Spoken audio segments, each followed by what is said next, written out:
Hello friends, आप सही को राधे राधे। तो आज हम यूपी टेट, चाहे आपका सुपर टेट हो, चाहे यूपी टेट हो, चाहे आपका सी टेट हो, तो यह प्रश्न आपकी आगामी परीक्षा के लिए बहुत ही हेल्पफुल होंगे। चाहे आपका सीडीपी, ईवीएस, एसएसटी के प्रश्न हो, यह प्रश्न आपको आगामी परीक्षा में देखने को मिल जाएंगे। तो स्टार्ट करते हैं। सबसे पहले पहला क्वेश्चन देखेंगे और वो भी वन लाइनर्स में देखेंगे, जिससे कि आपको कम समय में अधिक से अधिक कंटेंट मिल पाए। तो स्टार्ट करते हैं। प्रतिवर्ष 2 अक्टूबर को जन्म दिवस किसका मनाया जाता है? तो आप सभी को मालूम है कि गांधी जी और लाल बहादुर शास्त्री जी का जन्म दिवस मनाया जाता है 2 अक्टूबर को।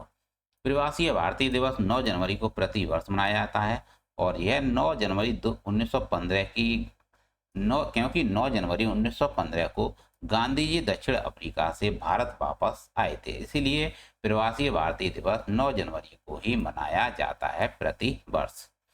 दोस्तों, चंपारण आंदोलन 1917 का है, खेड़ा आंदोलन 1918 का है और जलियांवाला हत्याकांड यह 1919 की घटना है। और आपसे इसी तरह के प्रश्न पूछे जाते हैं एसएसटी में। असहयोग आंदोलन 1920 का है और चोरी चोरा घटना यह 1922 की है। दोस्तों, दांडी मार्च 1930 का है और भारत छोड़ो आंदोलन यह है 9 अगस्त 1942 का। याद रखिएगा, भारत छोड़ो आंदोलन 9 अगस्त 1942 का है। दोस्तों, विजय घाट समाधि स्थल है लाल बहादुर शास्त्री जी का। किसका है? लाल बहादुर शास्त्री जी का है। अगला पॉइंट देखेंगे। नालंदा विश्वविद्यालय का निर्माण कुमार गुप्त के शासन काल में किया गया था। किसके शासन काल में किया गया था? कुमार गुप्त के शासन काल में। सियाचिन पर तैनात पहली महिला अधिकारी कौन है? कैप्टन शिवाज चौहान है। एरन अभिलेख में पहली बार सती प्रथा का उल्लेख मिला है। अशोक के शिलालेख को सर्वप्रथम किसने पढ़ा था? जेम्स प्रिंसेप ने पढ़ा था अशोक के शिलालेख को सबसे पहले। दोस्तों, एकता प्रणाली किसने शुरू की? यह शुरू की थी इल्तुतमिश ने। किसने शुरू की थी? इल्तुतमिश ने शुरू की थी। अगला प्रश्न है vernacular press act. Vernacular press act Lytton के समय पारित हुआ था और भारतीय प्रेस का मुक्तिदाता किसे कहा जाता है? चार्ल्स मैडकॉक को कहा जाता है। अभिलेखों के अध्ययन को एपिग्राफी कहते हैं। और दोस्तों, दल बदल की अनुसूची जो कि 10वीं अनुसूची है और यह 52वां संविधान संशोधन है। कौन सा संशोधन है? कौन सा संविधान संशोधन है? 52वां संविधान संशोधन है।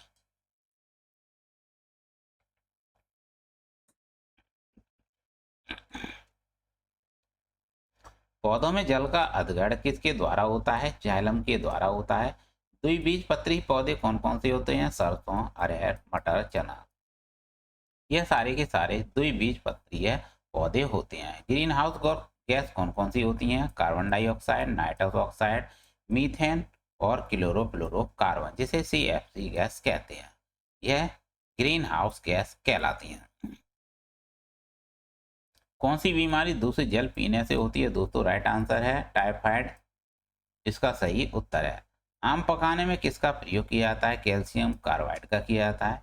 और सर्वाधिक उत्पादन पारिस्थितिकी तंत्र किससे संबंधित है? उष्णकटिबंधीय वर्षावन से संबंधित है। वायुमंडलीय प्रदूषक अम्लीय वर्षा का कारक क्या है? सल्फर डाइऑक्साइड होता है। बीटी कपास क्या है? एक ट्रांसजेनिक पौधा है बीटी कपास। वायु दाब नापने वाला यंत्र किस नाम से जाना जाता है? यह बैरोमीटर के नाम से जाना जाता है। मानव शरीर का तापमान किससे मापा जाता है? थर्मामीटर से मापा जाता है। भूकंपीय तीव्रता किससे मापी जाती है? सिस्मोग्राफ से मापी जाती है। दोस्तों, सत्यार्थ प्रकाश के लेखक का क्या नाम है? सही उत्तर है स्वामी दयानंद सरस्वती। इसका सही उत्तर है, जो कि सत्यार्थ प्रकाश के लेखक हैं। अगला प्रश्न है वायुमंडल की आर्द्रता किस में मापी जाती है? हाइग्रोमीटर में मापी जाती है। इसमें हाइग्रोमीटर।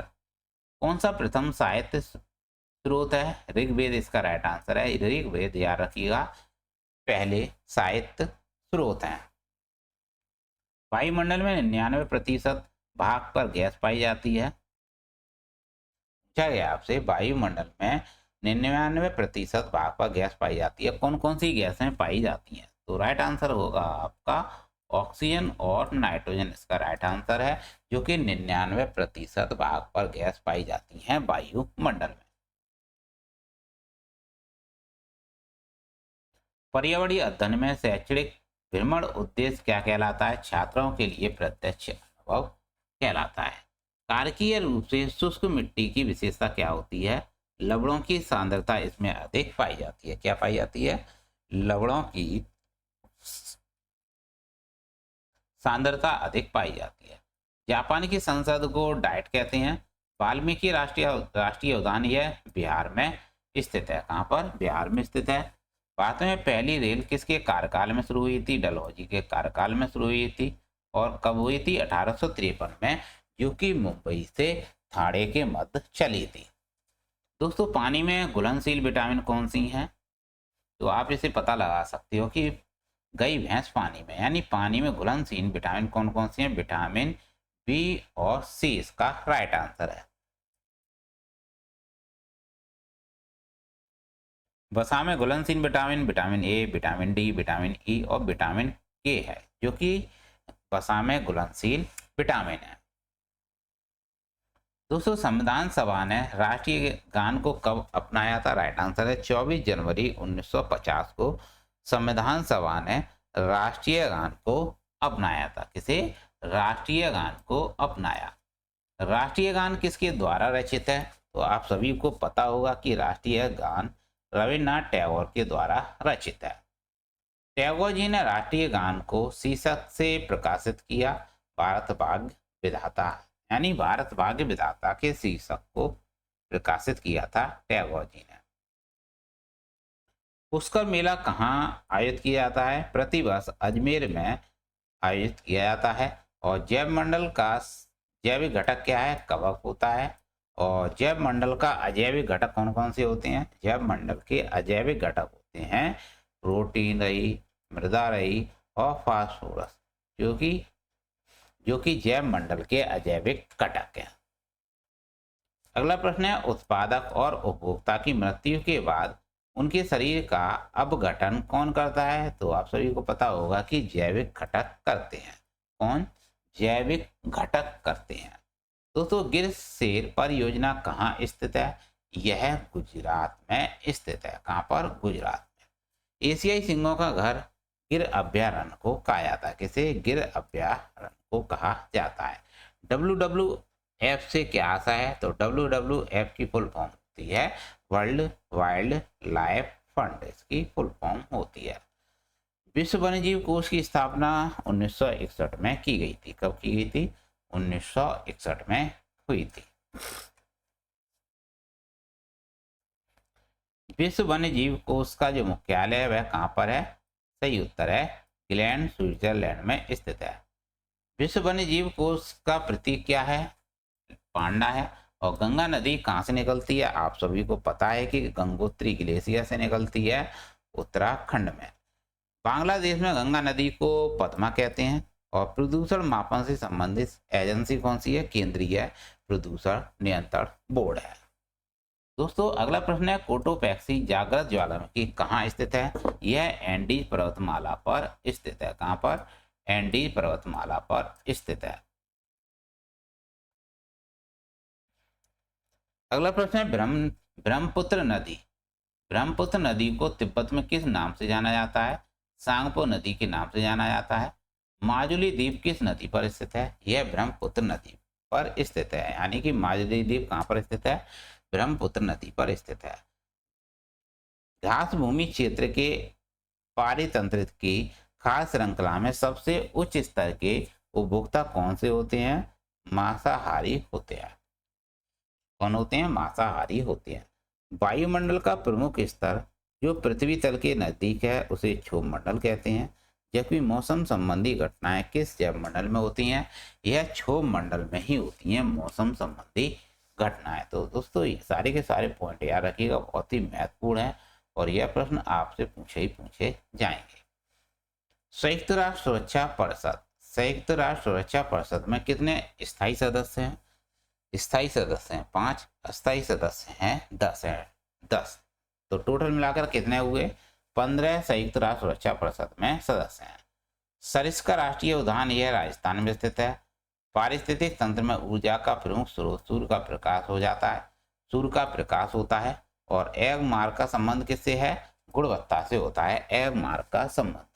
आर्सेनिक द्वारा जल प्रदूषण सर्वाधिक पश्चिम बंगाल में होता है। और वन्य जीव सुरक्षा अधिनियम कब पारित हुआ था? यह 1972 में पारित हुआ था। दोस्तों अगला प्रश्न है, सूर्य द्वारा सीखने का सिद्धांत किसने दिया है? राइट आंसर है कॉलर ने दिया है।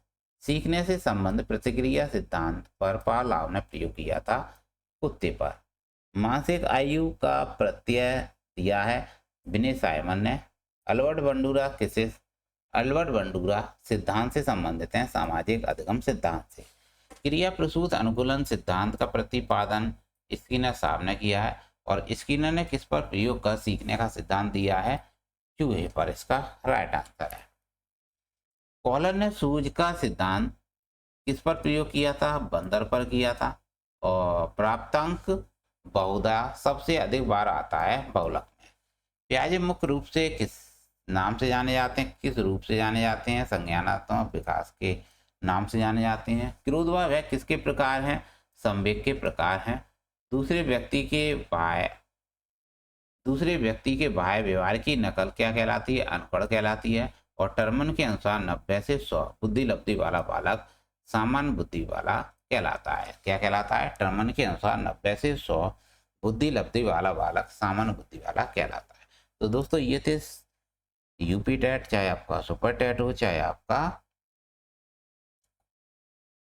टीचिंग से संबंधित कोई भी एग्जाम हो, यह प्रश्न आपको आगामी परीक्षा में देखने को मिल जाएंगे, चाहे आपका यूपी टेट हो, सुपर टेट हो या सी टेट हो। तो मिलते हैं नेक्स्ट क्लास में। Thanks for watching.